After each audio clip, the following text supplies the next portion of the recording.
Hey everyone, welcome back to my channel, and today we're going to be unboxing the new Epilog SideCar. If you've been to my channel before, you know I reviewed the version 1 of the SideCar, and today we're going to be unboxing the version 2. And if you're not familiar with what SideCar is, basically if you have a car that has lane assist and adaptive cruise control, what the Epilog SideCar will do is basically increase the performance of those systems. Epilog has made their own custom hardware, but they are using the software from Comma.ai, which is OpenPilot. And OpenPilot runs on hardware like the Comma 3X. There's already a Comma 4, but I don't have one, and I don't really have money to buy one. And full disclosure, I didn't pay for this Epilog SideCar, but Epilog isn't paying me for this review, so I'm free to say what I want about it. And basically you're gonna get an honest opinion and review from me. So let's get unboxing this thing.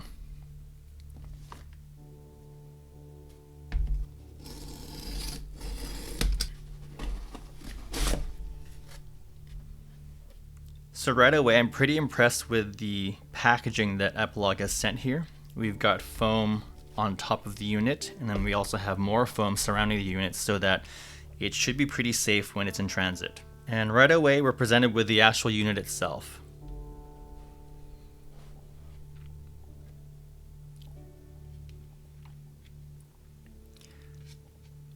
There is no cover to the unit or a plastic bag or static bag. It looks like they didn't even put any protective film over the lenses, which I think they ought to. I mean, when it's inside the package, it shouldn't be moving around, but I think a little more protection should be good. Let's just put this back in here quick and see what else is inside the box. So these wires here basically will attach to the camera of my RAV4, because again, the RAV4 already has lane assist and adaptive cruise control, and the unit here will attach to the car with this connection. And this is the mounting hardware where we attach the unit to our windshield. And it looks like here's the actual mount it slides into. And it looks like they have two mounts for us. And what's neat is that they actually have a bubble level so that you can basically make sure that when you install the unit, it's nice and straight, which is really good because the Comma does not come with that. And over here we have another connector. And based on my experience from the previous unit from SideCar, this is going to be the USB-C that attaches to the unit itself, which then also attaches to that previous connector I talked about before. And this cable is going to go to your onboard diagnostic port, and it's going to help communicate with the device from your car, and also, I'm assuming, power it. And just for reference, the Comma 3X along with the Comma 4 and also the original Comma 3 no longer need the onboard diagnostic port. I'm also curious if that's going to be the case for the SideCar later on. And last but not least, this is the USB-C cable that's going to attach to the rest of the wiring and the device. So again, Epilog sent this unit for me to review. I did find it a little odd that there is actually no documentation at all inside the package. At the very least, I was expecting like a QR code I can scan so I can go to the website to find out like how to install the hardware and also how to install the software. My assumption is that because this is a unit for review, that it'll be different from what you'll be receiving when you actually buy the unit. Otherwise, that would be kind of a funny situation when you receive the package and there's absolutely nothing inside it in regards to documentation. Personally, I don't care too much considering how much experience I've had with Comma and the previous SideCar units, so I am pretty well aware of what's coming up. But for someone else who's buying a unit like this for the first time, having documentation would be very helpful. In a future video, I'm going to be going over the actual installation of all the hardware inside my 2020 RAV4 Hybrid. Now let's take a look at the unit itself again.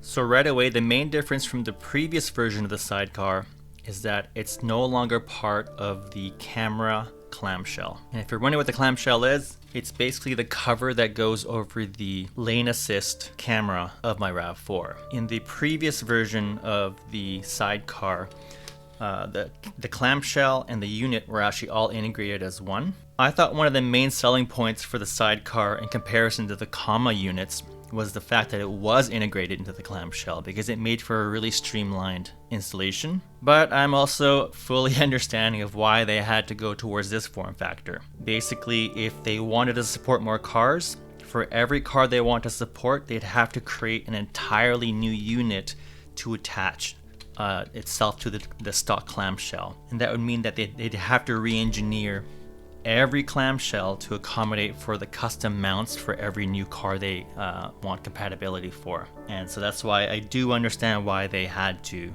go towards this form factor. But to be very honest, I'm still very bummed, because again, I really love the fact that they integrated the clamshell and the unit, but we can't get it all. But one huge improvement they have over the previous version is that it's now injection molded. The previous unit was all 3D printed, and to be honest, it wasn't the best basically unboxing experience, because with 3D prints, it's just not as refined.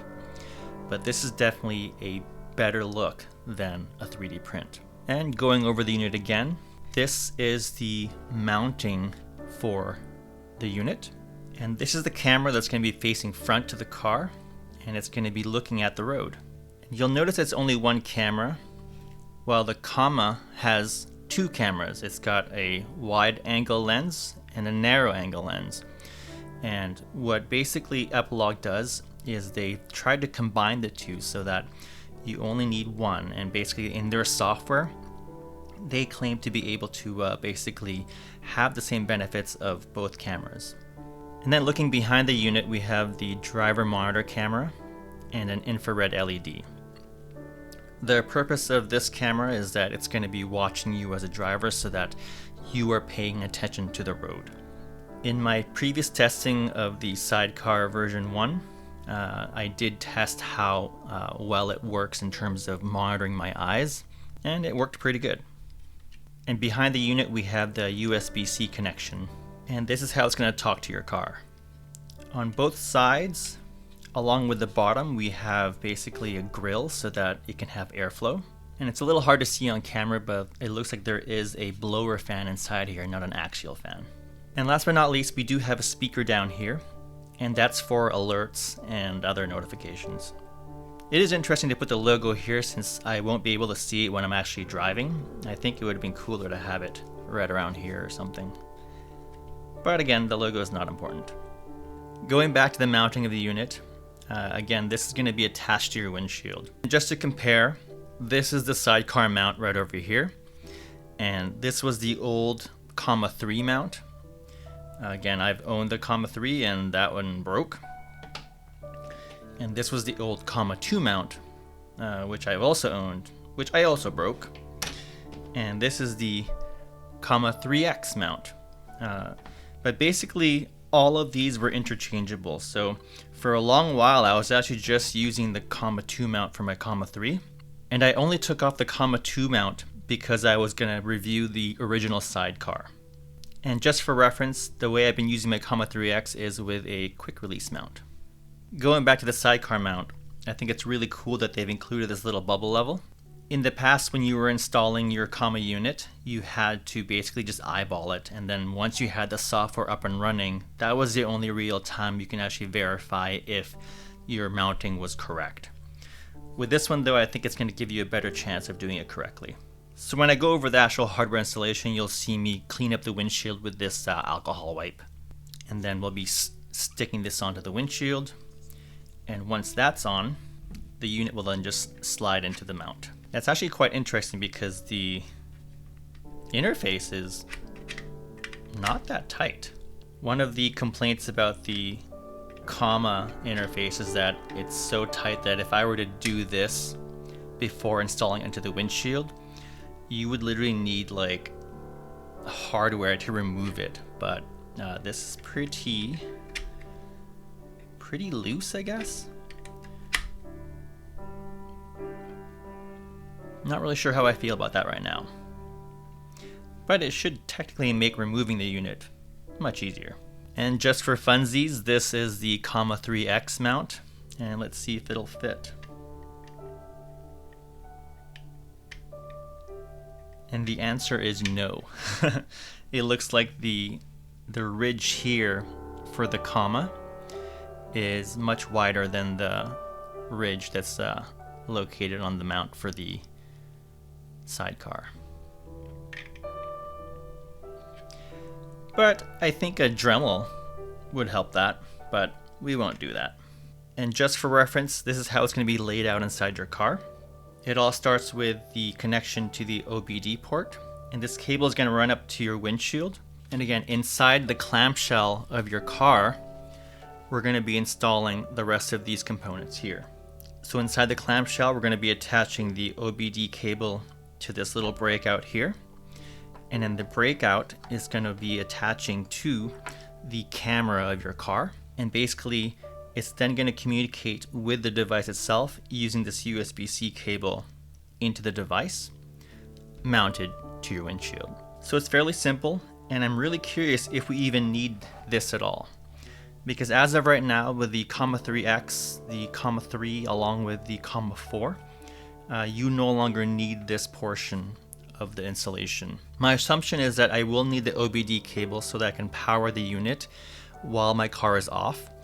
Because right now with my Comma 3X, because I don't have the OBD connected, basically the unit will only turn on when my car is on. But that also means that in order for me to like update my software, I need to actually bring my unit in to connect to the wall so that I can power it. But by having the OBD cable, the unit will always receive power from the car. And that's going to make like updating or uploading or what have you much easier. I personally prefer not to have the OBD cable because even though the power draw from the unit, both Comma 3X, I'm assuming also with the sidecar, the power draw should be really low when the car is off.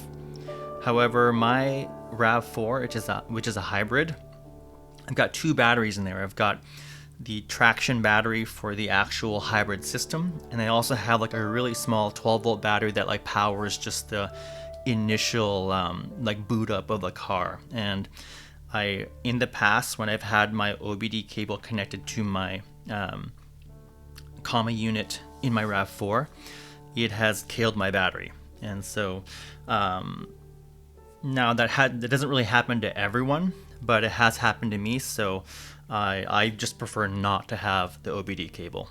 However, that data point isn't the most useful, considering that I take my car camping a lot, and so I've already installed a solar panel that attaches to my 12-volt battery so that it's trickle charged all the time. And so I'm not sure how it would act if I didn't have that solar panel. So that's the end for the unboxing of the sidecar. In my next video, I'm going to be going over the actual installation of all the hardware, step by step. And if you have any questions about the unit, feel free to leave those questions in the comments, and I'll try to answer them as best I can. And for those questions I can't answer, I'll be more than happy to send an email to Epilog to see if they can help answer those questions. In the past, they were very helpful with answering some of the questions I had, like what version of OpenPal they were using, etc. So stay tuned. I can't wait to try out this new unit.